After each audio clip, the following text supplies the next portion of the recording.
नमस्कार. मालिकेच्या आजच्या भागामध्ये आपल्याला पाहायला मिळणार आहे की सगळेजण आता किचनकडे आलेले आहेत. बाप्पाचं आज विसर्जन आहे, त्यामुळं सर्वजण एकत्र आलेले आहेत.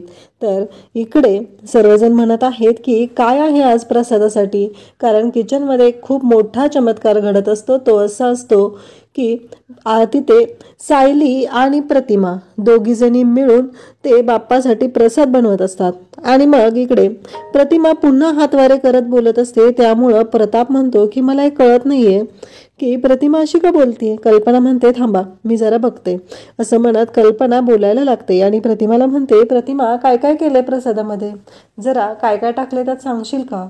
आणि मग प्रतिमा बोलायचा प्रयत्न करू लागते, पण प्रतिमाच्या तोंडातून काही आवाजच येत नाही.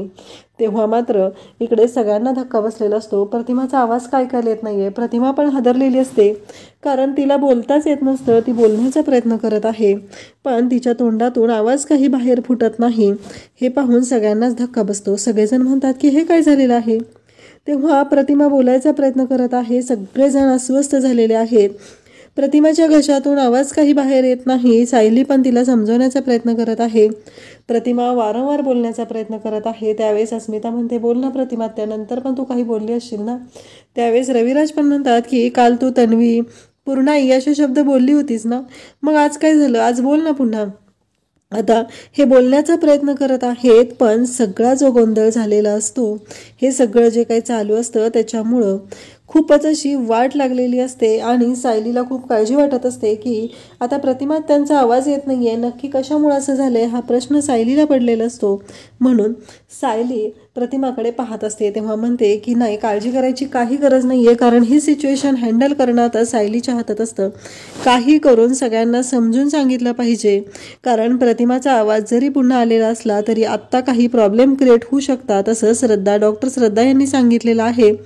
म्हणून सायली म्हणू लागते की कसं आहे माहितीये का, काहीही झालं तरी आत्ता जरी त्यांचा आवाज आलेला असला तरी डॉक्टर श्रद्धा यांनी आपल्याला सांगितलेलं होतं ना की काही होऊ शकतं. त्यामुळं मला आता असं वाटतंय की तसं काही प्रॉब्लेम नाहीये.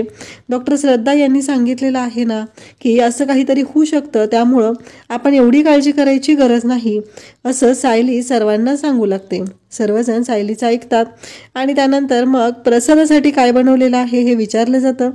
तेव्हा सगळ्यांच्या समोर इकडे वाटली डाळ बनवलेली आहे हे सायली सांगते. सगळेजण खुश झालेले असतात, कारण सगळ्यांना वाटली डाळ ही खूपच आवडत असते आणि तो पदार्थ हा बाप्पा येणार आहे त्यावेळेस आवर्जून केला जातो, म्हणून सगळेजण खुश असतात. त्यानंतर आपल्याला पाहायला मिळतं की बाप्पासाठी आता वाटली डाळ बनवलेली आहे. बाप्पाचं विसर्जन केलं जाणार आहे. घरात इतके दिवस झालं जे वातावरण होतं, जे सगळं छान वाटायचं, तो बाप्पा आता आपल्यातून जाणार आहे. यामुळं सगळेजण भावुक झालेले असतात. इकडे सायली सगळ्यांची समजूत घालत आहे. ती सगळ्यांना सांगत आहे की काहीही झालं तरी प्रतिमा त्यांनी आपल्या सर्वांसाठी जी वाटली डाळ बनवलेली आहे ती खूपच जबरदस्त आहे आणि आपल्या सगळ्यांना ती आवडणार आहे. आणि सगळेजण भावुक झालेले आहेत. तेव्हा सायली सगळ्यांची समजूत घालत आहे. त्यांना सगळ्यांना सांगत आहे की आता लवकरच प्रतिमा त्या पुन्हा पूर्वीसारख्या होणार आहेत. प्रतिमाला वाईट वाटत आहे की तिच्या घशातून पुन्हा आवाज येत नाही, पण इकडे सगळ्यात जास्त आनंद झालेला आहे तो तन्वीला म्हणजे प्रियाला झालेला आहे, कारण प्रियाला खूप भारी वाटत आहे की फायनली पुन्हा हिचा आवाज गेलेला आहे. ही गोष्ट प्रियासाठी खूपच आनंददायी आहे. म्हणून तर प्रियाला तेवढा आनंद झालेला असतो. तिला खूप छान वाटत असतं, कारण काही झालं तरी प्रियासाठी प्रतिमाचा आवाज येणं, प्रतिमाची स्मृती येणं ही धोक्याची घंटा आहे. त्यामुळं प्रतिमाचा आवाज गेलेला आहे या गोष्टीचा तिला खूपच आनंद झालेला असतो. इकडे सगळेजण आता तयारीला लागलेले आहेत आणि मग बाप्पाचं विसर्जन ह्यावेळेस सुभेदार कुटुंब त्यांच्या अंगणातच घरगुती हौदामध्ये करणार आहे, कारण त्यांना मागच्या वर्षीचा जो प्रसंग आहे सायलीवर झालेला जीवघेणा हल्ला, या सगळ्या गोष्टींमुळं सुभेदार कुटुंबानं यावर्षीही बाप्पाचं विसर्जन हे घरीच करायचं ठरवलेलं आहे आणि घरच्या अंगणातच बाप्पाचं विसर्जन होणार असतं. अर्जुने बाप्पाला उचललेलं असतं आणि सगळेजण निघालेले असतात. बाप्पाच्या विसर्जनासाठी सगळेजण चाललेले असतात. तर अर्जुन बाप्पाला घेऊन निघालेला आहे आणि बाहेर बाप्पाच्या विसर्जनासाठी हौद तयार केलेला आहे. त्या छोट्या हौदामध्ये बाप्पाचे विसर्जन केलं जाणार आहे. सगळेजण भावुक झालेले आहेत. बाप्पाची आरती केली जात आहे आणि आता बाप्पाचं विसर्जन होणार असतं. सगळे खूप खुश आहेत. फायनली बाप्पाच्या विसर्जनाची तयारी झालेली आहे आणि सगळ्यांना खूप आनंद झालेला आहे. पण त्याहीपेक्षा एक दुःख आहे की आपल्यातला बाप्पा आता आपल्याला सोडून जाणार आहे. आणि मग बाप्पाची आरती होते. बाप्पाच्या विसर्जनासाठी सर्वजण तिथं आहेत. बाप्पाचं विसर्जन केलं जात आहे. अर्जुन स्वतः बाप्पाची मूर्ती उचलून घेतो. अर्जुनकडे बाप्पाच्या विसर्जनाचा तो मान दिलेला असतो आणि मग बाप्पाचं विसर्जन अर्जुन करत असतो.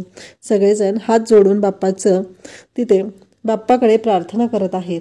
अर्जुन बाप्पाकडे म्हणत आहे की लवकरात लवकर हे तन्वीचं जे प्रकरण आहे ते संपलं पाहिजे. मधुभाऊ लवकरात लवकर सुखरूप सुटले पाहिजेत आणि काहीही झालं तरी मिसेस सायली या पुन्हा माझ्या झाल्या पाहिजेत. आणि त्याचबरोबर सायली इकडं म्हणत असते की एवढं चांगलं कुटुंब मला दिलेलं आहे. माहीत नाही आहे पुढच्या वर्षी मी या घरात बाप्पा तुझ्या स्वागतासाठी असेल की नाही माहिती नाही आहे, पण या कुटुंबातील सर्वांना खूप सुखात आनंदात ठेव. अर्जुन सरांची कोणतीही इच्छा पूर्ण करायची ठेवू नको, त्यांच्या सगळ्या इच्छा पूर्ण कर. आणि इकडे अर्जुन सायलीने एकमेकांबरोबर आयुष्य घालवण्यासाठी बाप्पाकडे प्रार्थना केलेली आहे. खरं तर सायलीला पण असं वाटत आहे की मला अर्जुन सरांसोबत याच घरात आयुष्य घालवायचं आहे, सुखाचा संसार करायचा आहे. आणि त्याचबरोबर इकडे अर्जुनलाही तेच वाटत आहे. त्यानंतर आपल्याला पाहायला मिळतं की सायलीची रूममध्ये आल्यानंतर ही कामं सुरू असतात. अर्जुन म्हणत असतो की सायली तुमचं काय चाललंय हे नक्की? बस झालं ना, किती वेळ तुम्ही कामं करणार आहात? नुसती दिवसभर कामच करत असता तुम्ही, असं म्हणत तो सायलीला ओरडत असतो. सायलीला सांगत असतो की आता कोणतंही काम करायचं नाहीये, आता तुम्ही माझ्याशी गप्पा मारायच्यात, तुम्ही मला वेळच देत नाहीये, असं सायलीला तो म्हणत असतो. आपण चांगले फ्रेंड्स आहोत ना, मग एकमेकांसाठी वेळ कधी देणार आहोत, असं म्हणत सायलीला हाताला धरून तो बसवतो. सायली म्हणत असते तुम्हाला कधी सवय लागणार आहे? वस्तू तुम्ही जागच्या जागी अजिबात ठेवत नाहीये, तशाच पडलेल्या असतात. कधीच तुम्हाला वाटत नाहीये की ते व्यवस्थित ठेवलं पाहिजे, जागच्या जागी असलं पाहिजे. तुम्ही मात्र फक्त स्वतःच्याच गोष्टी बघत असता आणि अजिबात व्यवस्थित कुठलीही काम करत नाही, असं अर्जुन सांगत असतो. अर्जुनला सायली सांगत असते. अर्जुन म्हणत असतो शांत व्हा जरा, आपण गप्पा मारायचं ठरवलंय ना, बसा इथे, तुम्ही दिवसभर नुसती कामं करत असता. मग अर्जुन सायलीला विचारू लागतो मला सांगा ना तुमच्या लहानपणीच्या आठवणी, तुम्ही आश्रमात होता, बाकीची मुलं होती, नक्की तुम्ही तिथं काय काय करायचं? तेव्हा सायली सांगते तिथं हाताची आणि पोटाची दोन्हीची आभाळ होती, पण आम्ही सगळे आनंदात राहायचो, सगळ्या गोष्टी मनापासून करायचो आणि खरंच म्हणजे एवढ्या अशा खास आठवणी नाही आहेत. मग अर्जुन म्हणतो ठीक आहे, मी सांगतो तुम्हाला माझ्या आठवणी काय होत्या ते. आणि अर्जुन बोलायला सुरुवात करतो. अर्जुन म्हणू लागतो की तुम्हाला माहिती आहे का, लहानपणी ते पेपरमध्ये येतात ना, ते पझल सोडवायला मला खूप आवडायचं. आणि पेपर डॅड उठायच्या आधी मी तो पेपर घ्यायचो, त्यातलं पझल सोडवायचो आणि पुन्हा पेपर नेऊन ठेवायचो. डॅडला असं वाटायचं की ते पझल जे आहे तो पेपरवाला आहे ना तो सोडवून देत आहे, असं डॅडला वाटायचं. पण ते पझल मी सोडवलेलं असायचं आणि डॅडला धक्का बसायचा, कारण डॅडचं असं म्हणणं असायचं की काही झालं तरी ते पझल अर्जुन सोडवू शकत नाही, डॅडला असं वाटायचं. त्यामुळं डॅड मात्र त्या पेपरवाल्यावर ओरडायचे. सायली म्हणते खरंच बाबांना कळलंच नाहीये तुम्ही ते पझल सोडवायचं? तेव्हा अर्जुन सांगतो की हो, नाही कळलं डॅडला कधीच, कारण मी एवढं छान पझल सोडवायचो ना, त्यामुळं खरंच खूप छान वाटायचं. आणि त्याचबरोबर इकडे सायली पण हसत असते आणि म्हणत असते काय सांगताय अर्जुन सर तुम्ही? तेव्हा अर्जुन म्हणत असतो हो, जे खरं आहे ते सांगत आहे, मी असंच करायचो ना आणि मी खूप नौटंकी करायचो. त्याचबरोबर अर्जुन सायली बोलत आहेत आणि त्यानंतर अर्जुन म्हणतो की आता तुमचा टर्न, आता तुम्ही सांगायचं आहे. त्यावर मात्र सायली इकडे अर्जुनला म्हणत असते की काही झालं तरी तुम्ही जे तुमच्यातला हा जो बालिशपणा आहे ना तो कधीच सोडू नका. सायलीचं असं म्हणणं असतं की काहीही झालं तरी तुम्ही जे मनापासून हे करता, हसता, बोलता, हे खरंच खूप छान आहे. आणि इकडे आपल्याला पाहायला मिळतं की नागराज हा घरी आलेला असतो, तो बोलत असतो. आणि त्याचबरोबर इकडे सुमन येते आणि सुमन म्हणते अहो कधीची मी तुम्हाला फोन करते, कधीच तुमच्यासाठी थांबले आहे. तेव्हा नागराज म्हणतो म्हणजे काय म्हणायचं आहे तुम्हाला? तेव्हा सुमन सांगते की मला तुमच्याशी बोलायचं होतं, मला तुम्हाला सांगायचं होतं की नक्की काय घडलेलं आहे ते. नागराज म्हणतो म्हणजे काय सांगायचं होतं मला? तेव्हा सुमन सांगायला सुरुवात करते की अहो तुम्हाला माहिती आहे का, प्रतिमा वहिनींची वाचा परत आलेली आहे, प्रतिमा वहिनींना सगळ्या गोष्टी आठवू लागलेल्या आहेत. तेव्हा मात्र इकडे सुमनला खूप आनंद झालेला असतो. सुमन म्हणते की तुम्हाला काय झालंय? आणि नागराज म्हणतो आता पहिला शब्द तन्वी बोलला, दुसरा शब्द पूर्णाई बोलला, आता त्यानंतर तिसरा चौथा सगळे शब्द सांगणार आहेस का तुम्हाला? नक्की काय झालेलं आहे ते? काय चाललंय नक्की तुझं हे सगळं? असं बोलत असते. तेव्हा सुमन म्हणते अहो मला आनंद झालाय, तुम्हाला आनंद झाला नाही का? असं सुमन म्हणू लागते. तेव्हा नागराज म्हणतो की बरोबर आहे, मला आनंद झालाय, पण तुला माहिती आहे ना माझ्या मागं टेन्शन्स आहेत. इकडे अर्जुन सायलीला म्हणतो की आता ना तुम्ही ट्रूथ सांगितलंच नाहीये, आता डेअर. सायली म्हणते म्हणजे काय असते आता ट्रूथ अँड डेअर? तुमचं काय चालू आहे नक्की? असं अर्जुनला विचारू लागते. अर्जुन म्हणतो की मी काय सांगतोय ना जरा ऐकून घ्या एकदा. आणि अर्जुन सायलीला म्हणू लागतो की तुम्हाला माहिती आहे का काय होणार आहे? तेव्हा सायली म्हणते म्हणजे? तेव्हा अर्जुन म्हणतो की आता तुम्ही जायचं आणि सगळ्यांना उठवायचं, हे तुमच्यासाठी डेअर आहे. सायलीला अर्जुन असं म्हटल्यानंतर इकडे सायली म्हणू लागते तुम्हाला कळतंय का हो तुम्ही काय बोलताय? सगळे झोपलेले आहेत, त्यांना उठवण्यात कसलं आले डेअर? काय बोलताय तुम्ही हे सगळं? असं सायली म्हणू लागते. तेव्हा अर्जुन म्हणतो मी जे खरं आहे तेच सांगत आहे ना, मी काही खोटं बोलत नाही आहे तुमच्याशी, मला सांगा ना नक्की काय आहे ते. असं बोलल्यानंतर इकडे सायली म्हणते अजिबात तुमचं मी ऐकून घेणार नाही आहे, झोपा बरं तुम्ही. आणि तुम्ही जर आत्ता झोपला नाही तर तुम्ही सकाळी उठत नाही आहे, त्यामुळं हे काय तुमच्यासाठी डेअर असू शकत नाही आहे. जा तुम्ही लवकर झोपून घ्या आधी, मग कळेल तुम्हाला काय करायचं आहे ते. असं सायली अर्जुनला सांगते आणि त्याच्या अंगावरती ब्लँकेटही टाकते आणि त्याला झोपायला लावते. त्याला जबरदस्ती सायलीने झोपायला लावलेलं असतं आणि अर्जुनला म्हणालेली असते की आता झोपून जा. अर्जुन मात्र खूपच अगदी विचार करत असतो की काही झालं तरी मला कळलं पाहिजे की मिसेस सायली नक्की असं का करतात आणि प्रियाच्या पायावरती काय आहे या सगळ्या गोष्टींचा उलगडा झाला पाहिजे, असं अर्जुनचं म्हणणं असतं. आणि तो त्याच विचारात असतो. त्याला काही करून प्रियाचा पाय पाहायचा आहे आणि सगळ्यांच्या समोर ते सत्य आणायचं आहे असं अर्जुनच्या डोक्यात आहे आणि त्यासाठी अर्जुनचे प्रयत्न सुरू आहेत. त्याचबरोबर आपल्याला पाहायला मिळतं की इकडे नागराज आणि सुमन यांच्यामध्ये बोलणं चाललेलं असतं. सुमन म्हणत असते अहो तुम्हाला आनंदच होत नाही आहे जरा पण, मी तुम्हाला सांगते ना नक्की काय झालेलं आहे. तिथे वहिनींची वाचा परत आलेली आहे, आपल्याला पण गेलं पाहिजे ना सुभेदारांच्या घरी वहिनींना भेटायला, तुम्हाला का आनंद होत नाही आहे? नागराज म्हणतो की सुमन ऐकून घे ना, तुला माहिती आहे ना मी बिझनेसमध्ये अडकलेलो आहे, मागच्या वेळेस खूप मोठा गोंधळ झाला आहे, मी तुला सांगितलंय ना, मग तू मला ऐकून का घेत नाही आहे? मी तुला सांगतोय काय, तू करतेस काय? जाऊया आपण उद्या. तेव्हा सुमन म्हणते जायची काय गरज आहे, आता भाऊजी वहिनींना घेऊन इकडेच येतील ना. त्यावेळेस मात्र नागराजच्या शिट्ट्या वाजू लागतात. नागराजला असं वाटतं बाप रे, आता ही बाई आली तर ही एकटक माझ्याकडे पाहत राहणार, ही मला आठवेल का नाही माहीत नाही आहे, पण माझा श्वास घेणं मात्र मी विसरणार आहे हे मला चांगलंच माहिती आहे. इकडे आपल्याला पाहायला मिळतं दुसऱ्या दिवशी सकाळी अर्जुन उठतो, सायलीला गुड मॉर्निंग म्हणतो. सायली म्हणते मी तुम्हाला म्हणणारच होते गुड मॉर्निंग. त्यानंतर सायली म्हणते की तुम्हाला माहिती आहे का तुम्ही मला जे डेअर दिलं होतं ना ते मी पूर्ण केलं. अर्जुन म्हणतो म्हणजे काय केलं आता? तेव्हा सायली सांगते तुम्ही मला सांगितलं होतं ना सगळ्यांना जाऊन उठवायचं आहे, सकाळी सकाळी मी सगळ्यांना उठवलं, पूर्णाईच्या रूममध्ये जाऊन त्यांनाही उठवलेलं आहे. अर्जुन म्हणतो खरंच स्मार्ट आहात तुम्ही, चीटर आहात, चीटर ना, तुम्हाला जमतच नाही आहे, तुम्ही हे करूच शकत नाही असं अर्जुन बोलत असतो. त्यानंतर आपल्याला पाहायला मिळतं की अर्जुनचं असं म्हणणं असतं की तुम्ही चीटर आहात कारण तुम्ही फसवत आहात, असं अर्जुन वारंवार सांगत असतो. त्यानंतर आपल्याला पाहायला मिळतं की सायली त्याचबरोबर अर्जुन बोलत आहेत. सायलीचं असं म्हणणं आहे की तुम्ही असं काय करताय प्रत्येक वेळेस, तुम्ही असंच बोलत असता, असं म्हणत अर्जुनला ती बोलत असते. आणि अर्जुन म्हणतो की मला एक आयडिया सापडली.